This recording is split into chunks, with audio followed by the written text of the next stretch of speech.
Everyone, welcome to my channel. I am Simran Sahani. आज मैं आपको पढ़ाऊंगी क्लास 12th की इंग्लिश का चैप्टर 1 द लास्ट लेसन। ये विस्तार बुक का पहला लेसन हम पढ़ेंगे और देखो नाम इसका क्या है, द लास्ट लेसन। ओके, तो आज मैं ये चैप्टर आपको फुल एक्सप्लेन करूंगी। एट टाइम्स लोग समरी दे देते हैं आके इस चैप्टर्स की, बट इंग्लिश में देखो समरी पढ़ने से आपको कुछ बेनिफिट नहीं होगा। इंग्लिश के जो चैप्टर्स हैं उनके बीच में से क्वेश्चन आते हैं आपके एग्जाम में। एंड सेकेंडली जो 6 मार्क वाला क्वेश्चन जो आता है उसमें से आपको चैप्टर के बीच में से वर्ड्स मेंशन करने होते हैं, तो एटलीस्ट आपको पूरी स्टोरी तो पता होनी चाहिए। ओके, तो अगर तुमने ये फुल वीडियो देख ली तो there will be no need of the NCERT। So मैं आपको फुल जो चैप्टर है आपका इस एक वीडियो में एक्सप्लेन कर दूंगी।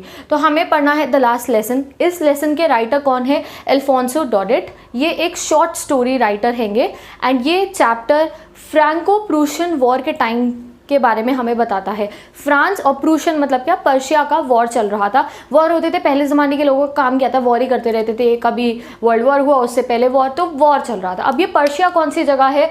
पर्शिया उस ज़माने में पोलैंड, जर्मनी और ऑस्ट्रिया के कुछ रीजन को बना के किंगडम बनता था पर्शिया। तो पर्शिया किंगडम और फ्रांस किंगडम के बीच में वॉर चल रहा था। कब चल रहा था? 1870-71 में। 1 मार्कर में ये क्वेश्चन आ सकते हैं। और उस समय पे पर्शिया का रूलर कौन था? बिस्मार्क। ठीक है, तो बिस्मार्क रूलर था, वॉर चल रहा था। तो वॉर का रिजल्ट क्या होता है? फ्रांस की 2 जगह एल्सेस और लॉरेन डिस्ट्रिक्ट लिखा है। डिस्ट्रिक्ट्स होती है ना, हर एक देश की डिस्ट्रिक्ट होती है, शहर होती है। तो फ्रांस के 2 डिस्ट्रिक्ट एल्सेस और लॉरेन ये आ जाती है पर्शिया के कब्जे में। अब जब ये पर्शिया के कब्जे में आ जाती है तो ये पर्शियन लोग क्या करते हैं? खाली उनको पॉलिटिकली कंट्रोल नहीं करते, नहीं, उनके ऊपर अपनी लैंग्वेज भी थोप देते हैं। अब वहाँ पे फ्रांस है, फ्रांस की डिस्ट्रिक्ट है, तो ऑब्वियस है वहाँ पे फ्रांस पढ़ी जाती थी, पहले नहीं। अब वो लोगों ने एक नया रूल इम्पोज करा कि अब फ्रांस की जगह वहाँ पे क्या आ जाएगी? जर्मनी आ जाएगी। तो वही इसके बारे में, इस चीज़ के बारे में हम इस चैप्टर में डिस्कस करने वाले हैं। तो आ जाते हैं अपने चैप्टर के ऊपर। एक छोटा सा लड़का होता है जिसका नाम होता है फ्रांस। ठीक है, अब उसको स्कूल जाना होता है, बट उसे स्कूल जाने में डर लगना होता है, fear of going to school. अब डर क्यों लग रहा है? ऑब्वियस समझ जाओ, उसने अपना होमवर्क नहीं करा था। क्या नहीं करा था? उसका टेस्ट था स्कूल में पार्टिसिपल्स के ऊपर। देखो फ्रेंच होती है ना, फ्रेंच में वर्ब्स होती है, पार्टिसिपल्स होती है, तो पार्टिसिपल्स के रूल्स उसे लर्न करके जाने थे। और वो तो कुछ पढ़ा ही नहीं था। कल तो शाम को वो खेल रहा था, उसने पढ़ाई करी नहीं थी, तो स्कूल जाते हुए उसको डर लग रहा था। तो वो सोचता है, जब वो स्कूल जा रहा होता है, रास्ते में इतना सुहाना मौसम होता है, ब्राइट मौसम, चिड़िया चहचहा रही होती हैं, और रास्ते में से जो पर्शियन सोल्जर्स थे ना वो ड्रिल करते हुए मज़े में अपने जा रहे होते हैं। तो उसका मन करता है यार बंक मार लूँ क्या, मज़ा आएगा। बट स्टिल वो क्या करता है, वो अपनी सारे डिस्ट्रैक्शन को हटा देते, अपनी स्ट्रेंथ गेन करते हो, कहते हैं नहीं यार स्कूल चला जाता हूँ। डर भी लग रहा होता है उसे कि उसने टेस्ट के लिए प्रिपेयर नहीं करा है, बट वो बंक नहीं मारता है, अपने डिस्ट्रैक्शन को आगे ही said that let's go to school. जब वो जा रहे होते हैं स्कूल के रास्ते पे तो आता है हमारा scene at the town hall. अब टाउन हॉल पे लगा होता है एक बुलेटिन बोर्ड। बुलेटिन बोर्ड आपके स्कूल में भी लगा होता होगा ना, नोटिस लगते हैं जिसके ऊपर ये वाली असेंबली है, असेंबली है, तो वैसे ही बुलेटिन बोर्ड लगा हुआ था टाउन हॉल के अंदर। तो टाउन हॉल के बुलेटिन बोर्ड पे हमेशा ही बुरी खबरें मिलती थी। फ्रांस उसको देख के सोचता है यार ये फिर से कोई बुरी खबर ही आई होगी। बहुत सालों से, जब से पर्शिया और फ्रांस का वॉर चल रहा था, हमेशा कोई ना कोई गलत खबर ही उस नोटिस बोर्ड से मिलती थी। बट फ्रांस को तो लेट हो रही होती है स्कूल पे जाने की। उस नोटिस बोर्ड के बाद जो भीड़ लग रही होती है वो उसको अवॉइड करके भागता हुआ स्कूल की तरफ जा रहा होता है। तो उस भीड़ में से 2 लोग, कौन? एक ब्लैक स्मिथ और एक वॉचर। वो उसको कहता है hey Bob, there is no need to hurry, there is enough time. वो कहते हैं अरे इतनी जल्दी मत कर, आज बहुत समय है तेरे स्कूल जाने में। तो उसे लगता है कि ये मेरा मजाक उड़ा रहे होंगे कि मैं लेट हो गया। उस समय पे फ्रांस को ऐसे लगता है, उसे रियलिटी नहीं पता होती कि वो उसका मजाक क्यों उड़ाते हैं, उसे टोंट क्यों मारते हैं कि आज तुम्हें कोई लेट नहीं होने वाली है, आराम से जाओ, आगे हमें पता चलेगा। तो वो जैसे ही स्कूल जाता है, स्कूल पहुंचता है, तो यूजुअल सीन होता है स्कूल का। क्या होता है जब आप यूजुअली स्कूल पहुंचते हो, टीचर्स का जो रूलर है वो बसता रहता है टेबल के ऊपर। बच्चे जो होते हैं बार बार अपना डेस्क ओपन एंड क्लोज करते रहते हैं और यूनिजन में लेसन्स पढ़ते हैं। आपने देखा टीचर रीडिंग, वैसे ही फ्रांस के स्कूल में भी होता था। ये फ्रांस के स्कूल का रूटीन है। बच्चे जो लेसन है उसको जोर जोर की रीड कर रहे होते हैं। कईयों ने कान बन के अपनी कंसंट्रेशन बनाने के लिए इकट्ठे सब लोग रीड कर रहे होते हैं लेसन। तो बहुत शोर होता है। अगर आप कभी स्कूल के बाहर से निकलो, क्लास के बाहर से निकलो, तो एक अजीब सी बसल नॉइज आती है। यूजुअली ऐसे होता है, बट आज सिनेरियो चेंज था। जैसे ही फ्रांस स्कूल पहुंचा, सब बच्चे अपनी डेस्क पे चुपचाप बैठे हुए थे, बिल्कुल चुप, कोई कुछ बोल नहीं रहा था। एंड जैसे ही वो स्कूल पहुंचता है, पहले तो वो साइलेंस देख के हैरान हो जाता है। और जैसे ही उसका टाइम आता है मे आई कम इन सर पूछने वाला, उसके जो क्लास टीचर थे एम हैमिल, वो क्लास के अंदर थे। वो उससे पूछते हैं कि मे आई कम इन, तो वो कहता है जो उसके टीचर है वो उसे चुपचाप अंदर आने को कह देते हैं, वो उसे स्कोल्ड नहीं करते। अब वो और हैरान, भाई आज मैं लेट हूँ तो इन्होंने मुझे स्कोल्ड क्यों नहीं करा। अब वो हमें आगे पता चलेगा क्यों स्कोल्ड नहीं करते हैं वो। अब क्लासरूम को देख के जो फ्रांस है और ज़्यादा सरप्राइज होता था। सरप्राइज क्यों होता है? देखो क्लासरूम के पीछे के जो बैक बेंचेस है वहाँ पे सारे विलेजर्स आके बैठे होते हैं, जो भी हमारे जो इनके गाँव के जितने भी लोग थे वो आके बैठे होते हैं। एक ओल्ड हॉसर बैठा होता है जिसने 3 कोन वाली हैट पहनी होती है। तो ये आप याद रखना, एक आदमी ने 3 कोन वाली 3 पॉइंटेड हैट पहनी होती है। जो एक्स पोस्ट मास्टर है, farmer post master, farmer mayor, सारे लोग आके बैठे होते हैं। और उनमें से एक आदमी के हाथ में थी प्राइमर एक बुक होती है जिसमें बेसिक लिखा होता है किसी भी लैंग्वेज को पढ़ने का। तो प्राइमर उसके हाथ में होती है, मोटी सी प्राइमर होती है जिसके पेजेस मोड़े हुए होते हैं। तो वो देखते हैं भैया क्या चक्कर है, आज तो सारे लोग भी पीछे बैठे हुए होंगे। चुपचाप जो फ्रांस है अपनी डेस्क पे जाके बैठ जाते हैं और ना बच्चे ज़्यादा बातें कर रहे होते हैं। और उस समय पर वो नोटिस करता है, जो उसका क्लास टीचर थे जो एम हैमिल थे, उन्होंने ग्रीन कलर का अपना अच्छा सा कोट पहना हुआ है, वाइट फ्रिल्ड वाली शर्ट पहनी हुई है, सिल्क की टोपी पहनी हुई है, बिल्कुल ही अच्छे से तैयार होकर वो आए हुए थे। और ये कपड़े उनके स्पेशल ओकेजन, जैसे शादी में जाने के लिए हमारे स्पेशल कपड़े होते हैं ना, वैसे ही एम हैमिल ने अपने स्पेशल कपड़े पहने हुए थे। और वो सोचता है ये तो प्राइस डे पे पहनते हैं या फिर इंस्पेक्शन पे पहनते हैं, आज क्यों पहने हैं। तभी एम हैमिल अपनी चेयर पे से खड़े होते हैं and he give the startling revelation. Startling revelation मतलब वो असलियत बताते हैं। वो खड़े होते हैं और बताते हैं कि this is the last lesson of French. आज फ्रेंच का लास्ट लेसन है, कल से नया टीचर आएगा जो जर्मनी पढ़ाएगा। क्यों? क्योंकि फ्रैंको प्रूशियन वॉर में फ्रांस हार गया है, एल्सेस और लोरेन पर्शिया के कब्जे में आ गई है। और उन्होंने कह दिया है कि अब से एल्सेस के अंदर फ्रेंच लैंग्वेज नहीं पढ़ाई जाएगी, कल से जर्मन पढ़ाई जाएगी। जर्मन का नया टीचर आएगा, वो पढ़ाएगा, एम हैमिल जी चले जाएंगे एंड आज बच्चों को आखिरी बार स्कूल के अंदर फ्रेंच पढ़ाई जाएगी। इस समय पे बहुत बड़ा वाला झटका लगता है हमारे नरेटर को। नरेटर कौन हो गया? फ्रांस। वही बच्चे को झटका लगता है। देखो ऐसा होता है जब हमारे पास कोई चीज़ होती है ना, हमें उसकी वैल्यू नहीं लगती है, पर जब हमारे हाथ से छिनती है तब उसकी वैल्यू समझ में आती है। तो ऐसा ही हुआ हमारे फ्रांस के साथ। उसको लगा अच्छा मैं कल से फ्रेंच नहीं पढ़ पाऊंगा, आई एम अ फ्रेंचमैन और मुझे फ्रेंच ही नहीं आती होगी, मैं फ्रेंच की वर्ब नहीं पढ़ पाऊंगा। उस समय पे वो रिग्रेट करता है कि क्यों मैं चिड़िया के बच्चों के साथ खेलने में, क्यों मैं स्लाइड्स पे झूलने में अपना टाइम वेस्ट कर रहा था, क्यों मैंने जो हमारी बुक्स हैं हिस्ट्री की, ग्रामर की, राइटिंग की, उस पर मैंने ध्यान क्यों नहीं दिया। फ्रांस उस समय परेशान होता है। तब वो समझता है अच्छा इसलिए ये अपना सुंदर वाला सूट पहन के आए हैं कि आज स्पेशल ओकेजन है, आज लास्ट लेसन है, तो लास्ट लेसन को ट्रिब्यूट देने के लिए ये अपने अच्छे कपड़े पहन के। और विलेजर्स भी जो 40 साल तक एम हैमिल ने सर्विस दी है ना स्कूल को, उनको ट्रिब्यूट देने के लिए आए हैं। 40 साल अब आ गया ना यहाँ पे 1 मार्कर, 40 ईयर्स तक जो एम हैमिल थे उन्होंने टीच करा था उनके स्कूल के अंदर। तो विलेजर्स भी एक तरीके से उनको ट्रिब्यूट देने आए थे। विलेजर्स को भी रिग्रेट था कि उन्होंने कभी जो स्कूलिंग है, जो पढ़ाई है, उसके ऊपर ध्यान नहीं दिया। फिर क्या होता है, अभी इसी ख्याल में होता है ये अच्छा काश में पढ़ लिया होता ये वो, इतने में फ्रांस का नाम टीचर ले देते हैं। खड़े होते हैं, उसका टेस्ट है ना पार्टिसिपल का, तो उसका नाम लेते हैं कि tell the rules of the participle. अब वो ब्लैंक, वो एक वर्ड बोलता है और वो मिक्सअप कर देते हैं, वो कुछ बता ही नहीं पाता। तो इस पे वो बहुत परेशान होता है। वो सोचता है मन में कि काश मैंने आज अपना पार्टिसिपल्स के रूल्स ऐसे बताए होते कि उसमें एक भी गलती ना होती, काश मैंने पढ़ाई करी होती। बट काश से क्या होता है, असलियत तो वही थी कि उसने अभी तक अपने लेसन्स को पोस्टपोन करा था और अब आगे से वो कभी फ्रेंच नहीं पढ़ सकता था। तो इस समय पे नॉर्मल टीचर को क्या करेगा, डांटता है। अगर तुम आंसर नहीं दोगे टीचर डांटते हैं।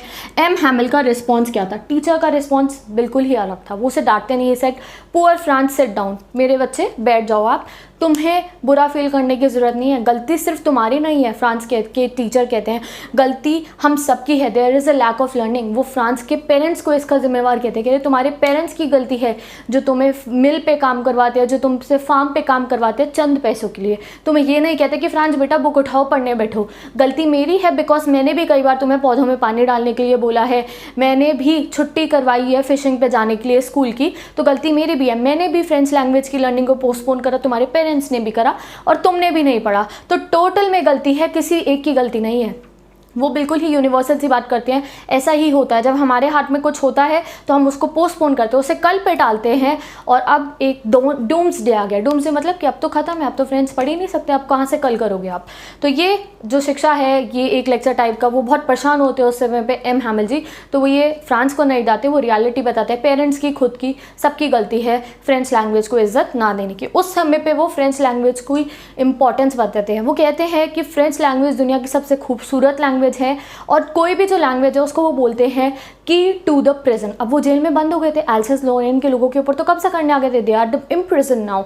तो वो कहते हैं कि अगर किसी को अपनी मातृभाषा आती है, अगर मातृभाषा से प्रेम है, अगर नेशनलिज्म की फीलिंग है, तो it is the key to the prison. तुम किसी भी जेल को तोड़ सकते हो अगर तुम्हें अपनी लैंग्वेज की रिस्पेक्ट करते हो, ऐसा हमारे एम हैमिल जी कहते हैं। तो अगर बुक में आए हु सेड दीज वर्ड की टू द प्रिजन वाले, तो यू विल राइट एम हैमिल कहते हैं, जब वो फ्रेंच लैंग्वेज को प्रेस कर रहे होते हैं। अब वो स्टार्ट कर देते हैं अपना लेसन, बिठा देते हैं उसको, फ्रांस को नहीं आता कोई बात नहीं, he started his last lesson. Start वो करते हैं विद द ग्रामर। सबसे पहले क्या पढ़ाते हैं, वो देखो यहाँ मैंने लिखा है ग्रामर पढ़ाते हैं। और आज के दिन पे जब वो ग्रामर पढ़ाते हैं तो फ्रांस को सब समझ आ रही है। यूजुअली देखो मैम समझाती है, तुम कहते हो ना नहीं आता समझ में टीचर का, बट नहीं, फ्रांस के साथ भी ऐसा होता था। बट आज उसे हैमिल की हर बात समझ में आई थी, ईच एंड एवरी वर्ड समझ में आ रहा था। उसे लग रहा था या तो मैं ज़्यादा टेंशन से पढ़ रहा हूँ, या तो एम हैमिल जो हैंगे ये आज अपनी पूरी शिद्दत से पढ़ा रहे हैं कि जितना भी उनको फ्रेंच के बारे में आता है ना, वो आज एक दिन में हमें सब कुछ सिखा दे। और उस समय पे there was a rare attention in the class. सब बहुत ही अटेंशन से पढ़े होते हैं। पिन ड्रॉप साइलेंस हमने बस सुना है, उस समय पे पिन ड्रॉप साइलेंस था उनकी क्लास के अंदर। क्या था, बिल्कुल ही जो छोटे छोटे बच्चे थे वो भी बहुत ध्यान से पढ़े थे, पीछे जो विलेजर्स थे वो भी बहुत ध्यान से पढ़े थे। अगर कोई बीटल भी आई ना रूम के अंदर तो उन्हें कोई फ़र्क ही नहीं पड़ा था, यानी कि छोटे छोटे इंसेक्ट आते हैं किसी को फ़र्क नहीं पड़ा, बस पेन के स्क्रैच होने की पेपर पे आवाज़ आ रही होती थी और सब बहुत ध्यान से पढ़े होते थे। तो उस समय पे फ्रांस एक कमेंट करता है, ऊपर से उसे आवाज़ आती है पिजन के हूटिंग की, पिजन कूड करता है ना, आवाज़ आती है पिजन की। तो कहता है अब ये क्या पिजन्स को भी जर्मन में सिंग करवाएंगे। तो उस समय पे वो एक टोंट सी मारता है, हाँ अब पिजन्स को भी बोलेंगे क्या, जर्मन बोला हमारे से तुम्हारी फ्रेंड छीन रहे हैं ये। तो इस तरीके का रिमार्क फ्रांस देता है, एंड ये आपको एग्जाम में आ सकता है, क्वेश्चन आता है डायरेक्ट इसके ऊपर, will they make pigeon sing in German. तो उसमें आपको लिखना है वो क्यों कहता है, बिकॉज उसकी लैंग्वेज छिन गई होती है, इसलिए वो रिग्रेट करते हैं। ग्रामर के बाद वो स्टार्ट करते हैं राइटिंग लेसन। ग्रामर के बाद कौन सा लेसन है, writing lesson. Writing lesson start होता है, ग्रामर खत्म हो गया, अब राइटिंग लेसन, राइटिंग वाला पीरियड शुरू हो गया। तो वैसे ही नई कॉपीज देते हैं एम हैमिल सबको, जिसके ऊपर लिखा होता है एल सेज फ्रांस। वो बहुत स्वीट लग रही होती है फ्रांस को, जो हमारा बच्चा फ्रांस है उसको लगता है ये छोटे छोटे से फ्लैग्स हैं, इनको अगर हम लगा देंगे तो बहुत सुंदर लगेंगे। बहुत ही अच्छी राइटिंग में उस नोटबुक के ऊपर एल सेज फ्रांस लिखा होता है। And then they start studying. जो टीचर उस समय पे पढ़ाता है ना, मतलब वो जो राइटिंग में भी पढ़ाता है, वो अपने प्योर डेडिकेशन से पढ़ाते हैं, जैसे कि वो चाहते हैं कि सब कुछ वो बच्चों को एक ही दिन में करा दे। अब फ्रांस उस समय पे जितना भी उसके टीचर ने सर्विस दी है ना, जितनी भी सर्विस दी उसको याद करता है, कहता है ये 40 साल से यहीं पढ़ा रहे हैं। वो ऐसे अपनी नज़रें ऊपर करके जब अपने टीचर को देखता है, तो जो एम हैमिल है कभी इधर क्लास को देख रहे थे कभी इधर क्लास को, वो क्लास को बहुत ऐसे देख रहे थे कि वो क्लास की पिक्चर अपने माइंड में सेट कर दे। उस समय पे कैमरा तो होता नहीं था ना कि फ़ोटो खींच के वो ले जाए और जब वो कहीं और जाएंगे तो अपने क्लासरूम को देख सके, नहीं, वो क्लासरूम को बहुत ध्यान से देख रहे थे। वो क्लासरूम की जो पिक्चर है अपने माइंड में सेट करना। वो 40 साल से वहाँ पे पढ़ा रहे थे, उनका घर भी वहीं था, तो उन्हें बहुत बुरा लग रहा था अपनी जॉब को छोड़ के जाना, अपने घर को छोड़ के जाना। उस समय पे फ्रांस कहता है बिल्कुल सेम है हमारा क्लासरूम, 40 साल पहले ये यहाँ आए थे, उस समय पे उन्होंने एक वॉलनट ट्री लगाया था। अब डिफरेंस क्या है, वॉलनट ट्री बड़ा हो गया है, उन्होंने हॉप वाइन के 2 प्लांट्स लगाए थे, अब वो भी बड़े हो गए हैं। देखो ये सब आपको एग्जाम में क्वेश्चन आंसर्स में मेंशन करना होता है। जो ट्री लगाया वो भी बढ़ गया, हॉप वाइन बढ़ गया, और जो टेबल चेयर थे 40 साल पहले वो नए थे, अब वो पुराने हो गए, बस यही डिफरेंस है। उसके अलावा तो हमारे क्लासरूम में सभी सेम हैगा। और उसी समय उसे ऊपर से आवाज़ आती है ट्रंक्स के हिलने की। जो एम हैमिल की बहन थी ना, वो उनका सामान पैक कर रही थी, क्योंकि कल तो उन्हें जाना है, कल तो नया टीचर आ जाएगा। वो उनका सामान पैक करती है कि उनको तो जाना आएगा। तो उस समय पे जो फ्रांस है उसे बहुत बुरा लग रहा होता है, अपने टीचर के लिए, खुद के लिए बुरा लग रहा होता है। वो फीलिंग द पेन दैट अब से वो अपनी लैंग्वेज को स्टडी नहीं कर पाएगा। क्या होता है, अब सडनली नीचे से ट्रम्पेट्स की आवाज़ आती है। जो चर्च की बेल है वो बजती हैगी, चर्च की बड़ी सी बेल होती है ना, वो बजती है, मतलब 12 बज गए हैं। उसी समय नीचे से सोल्जर्स, जो कौन से वाले सोल्जर्स, हमारे पर्शिया के सोल्जर्स, जिनको सुबह स्कूल जाते हुए फ्रांस ने देखा होता है ना, वो अपनी ड्रिल करके वापस आते हैं अपने बैंड बाजा बजा के। उस समय पे उनका लास्ट लेसन एंड होने का टाइम आ जाता है। जो एम हैमिल है वो खड़े होते हैं करेज से, मतलब वो बहुत परेशान होते हैं। सोचो तो किसी का आखिरी दिन उसे कैसा लग रहा होगा। वो जब वो खड़े होते हैं वो बहुत पेल लग रहे होते हैं, बहुत लंबे लगते हैं फ्रांस को, पहले तो इतने लंबे नहीं लगते थे। बहुत परेशान होते हैं, वो कुछ बोलना चाहते हैं, आए आए ऐसे वो बोलते हैं, बट वो रुक जाते हैं, इतने भरा हुआ होता है उनका मन। सब लोग ही रोने को तैयार होते हैं उस समय पर। वो क्या करते हैं, वो एक पीस ऑफ चॉक उठाते हैं, ब्लैक बोर्ड पर मुड़ते हैं एंड वहाँ लिख देते हैं विव ला फ्रांस। वीव ला फ्रांस मतलब लॉन्ग लिव फ्रांस। उनके पास कुछ बोलने को होता ही नहीं है, वो टू इमोशनल, वो वीव ला फ्रांस लिख देते हैं। एंड उसके बाद वो लेसन को एंड कैसे करते हैं, वो ये नहीं कहते हैं क्लास इज डिसमिस्ड, वो बस अपने हाथ से एक जेस्चर बनाते हैं ऐसे करके, दैट क्लास खत्म हो गई, आप सब जा सकते हो। तो अगर आपको एग्जाम में क्वेश्चन है क्या उन्होंने लास्ट में कुछ बोलता, नहीं, he just made the hand gestures, जिसका मतलब था कि क्लास खत्म हो गया, आप सब जा सकते हो। तो विद दिस हमारा ये चैप्टर भी कंप्लीट हो गया है। सो आपने देखा, मैंने आपको स्टार्टिंग से लेके एंड तक सब कुछ बता दिया है जो जो इस चैप्टर में हुआ है। इंपॉर्टेंट थिंग्स आपको याद रखनी है कि कौन कौन से लेसन्स हुए थे। पहले ग्रामर हुआ, फिर राइटिंग हुआ, उसके बाद हमारा एक हिस्ट्री का लेसन हुआ था, ठीक है। नेक्स्ट चीज़ आपको याद रखनी है जो कॉपीज़ उन्होंने प्रोवाइड करी थी हमारे टीचर ने, और आपको याद रखने हैं दोनों ट्रीज़ के नाम, और जो पिजन्स वाला कमेंट है उस पर एग्जाम में क्वेश्चन आता है, तो that also you have to remember. तो with this I am ending today's video. आज आपको ये चैप्टर समझ में आ गया होगा। फुल चैप्टर जो है इंग्लिश लिटरेचर के आपको नीचे डिस्क्रिप्शन बॉक्स में प्लेलिस्ट गिवन है, क्लास 12 इंग्लिश लिटरेचर बाय सिमरन सहानी, वहाँ से जाके आप इंग्लिश के सभी चैप्टर्स पढ़ सकते हो। And if you have other subject, political science, history, eco, geography, कोई भी आपके पास सब्जेक्ट है, मैंने अपने चैनल पे सब सब्जेक्ट्स पढ़ाए हुए, you can go and study from there. Instagram पे आपको नोट्स मिलेंगे, इंग्लिश ही नहीं बाकी सब सब्जेक्ट्स के, so you can go and check it there. Description box में लिंक्स गिवन है, पिन्ड कमेंट अगर आप इसका देखोगे तो सारे ही नोट्स डाले हुए हैं मैंने इंग्लिश के सभी चैप्टर्स के। Just go and access it. Best of luck all my students, I will meet you in the next video जिसमें हम अपना नेक्स्ट चैप्टर पढ़ेंगे।